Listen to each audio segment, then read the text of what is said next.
अभी लखनऊ में समारोह हुआ बुद्धिस्टों का कि हम राम और कृष्ण को भगवान नहीं मानेंगे। धर्म बदलने से कुछ नहीं होगा, दिमाग बदलना पड़ेगा, सोचने का तरीका बदलना पड़ेगा। जितनी चीजें धर्म से जुड़ी हैं उसका कोई ना कोई बहुत साइंटिफिक मतलब है। जब तर्क दो तो अच्छा दो। इसका मतलब आप हनुमान जी को समझ ही नहीं पाए, तो तुम्हारी गलती पूजा करने में ही तो हो गई।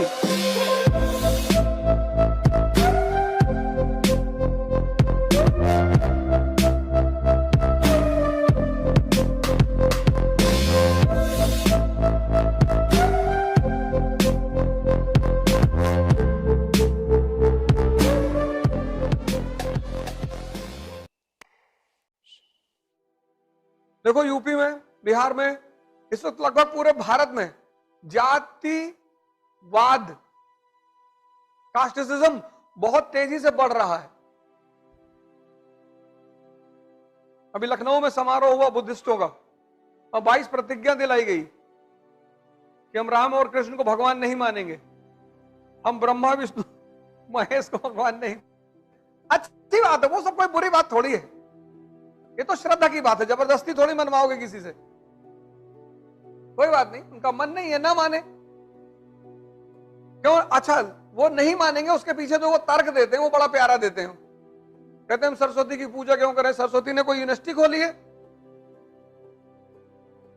हम लक्ष्मी जी की पूजा क्यों करें? सबसे ज्यादा पैसा अमेरिका के पास है। तो तुम्हारी गलती पूजा करने में ही तो हो गई। लक्ष्मी जी क्या करें? तुम उस कॉन्सेप्ट को समझ ही नहीं पाए कि लक्ष्मी ताकतवर लोगों के पास रहती हैं, विष्णु जैसे लोगों के पास, जिनके पास शक्ति है। तो तुमने शक्ति तो पैदा किया ही नहीं, और चाहते हो लक्ष्मी, तो बिना शक्ति के बुद्ध के पास रहोगे तो भी पैसा नहीं मिलेगा। थाईलैंड में है तो बुद्धिस्ट दुनिया के सबसे अमीर हैं। जब तर्क दो तो अच्छा दो। जैसे मेरी कभी मुलाकात इन लोगों से हो या आपकी हो तो उनसे कहो कि बुद्ध की पूजा करो ध्यान करने के लिए। ये सब मत कहो लक्ष्मी ने पैसा नहीं दिया, सरस्वती ने विद्या नहीं दी। अच्छा तर्क दो, बढ़िया तर्क दो कि हम बुद्ध की तरफ जा रहे हैं। क्यों? हमें ध्यान करना है, हमको ताकतवर बनना है।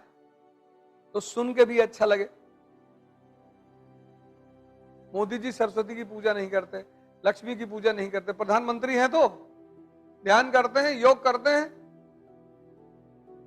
72 साल की उम्र में कहते हैं मैं 4 ही घंटा सोता हूं। मुझे तो आज तक ये समझ में नहीं है कि ऐसा कैसे करते हैं। वो कहते हैं प्रधानमंत्री, तो मानना पड़ेगा।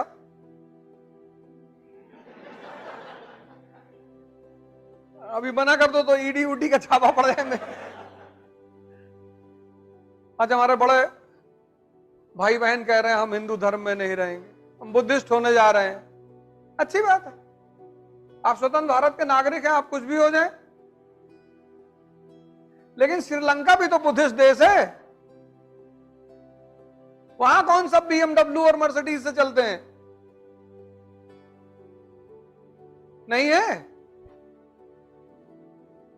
धर्म बदलने से कुछ नहीं होगा, दिमाग बदलने से। दिमाग बदलना पड़ेगा, सोचने का तरीका बदलना पड़ेगा, तब जीवन में परिवर्तन आएगा। धर्म, मैंने कहा ना, आप हनुमान जी की पूजा कर रहे हैं। अब आप कानपुर का सांसद आपका दोस्त है और खास आप सुबह शाम उसके यहां चाय पीते हैं और आप भीख मांगते हैं, संभव है? हनुमान जी राम जी के संपर्क में आए, भगवान बन गए, और आप हनुमान जी के संपर्क में रह के भीख मांगे? इसका मतलब आप हनुमान जी को समझ ही नहीं पाए। हनुमान जी किसके सूचक हैं? ध्यान के। उनका हमेशा चित्त कहां लगा हुआ है? चेतना पे। सीता जी ने मोती की माला निकाल के दी, मोती कूच के देखने लगे। सीता जी ने पूछा ये क्या कर रहे हो? बोले राम को ढूंढ रहा हूं। चेतना को। और जिसमें चेतना नहीं है उसको पास में रखने की क्या जरूरत है? फेंक दो, तब वो भगवान है। तो हनुमान जी की गलती नहीं है, गलती आपकी है, क्योंकि आप उस विधा को समझ ही नहीं पाए।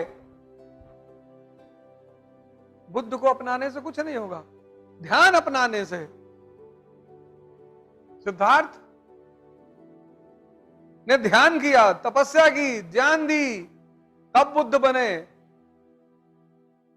और तुम सिर्फ नाम लिख लोगे अनूप बौद्ध और तुम बुद्ध हो जाओगे? तो चाहे हनुमान जी के साथ रहो और चाहे बुद्ध के साथ, दोनों को समझना पड़ेगा, तब तुम्हारा उत्थान होगा। नहीं, रैशनलिज्म, जिस चीज को तुम करो उसका जो वैज्ञानिक आधार है उसको समझो। वैज्ञानिक, ऐसे मत करो। हिंदुस्तान में, पूरी दुनिया में जितनी चीजें धर्म से जुड़ी हैं उसका कोई ना कोई बहुत साइंटिफिक मतलब है। तुम कोई एक चीज उठा लो, कोई भी चीज। आज सबसे ज्यादा बीमारी मुसलमानों में है, जबकि उनको उनके धर्म ने एक बड़ी अच्छी दवा दी है। उसको कायदे से फॉलो कर ले तो बीमारी ना हो। रमजान दवा है वो। पूरे साल में जो जितना मल अंदर इकट्ठा होता है, डिटॉक्सिफाई कर देगा बॉडी को, अगर उसे कायदे से किया जाए तो। अब रात भर कबाब खाओगे रमजान में घूम घूम के,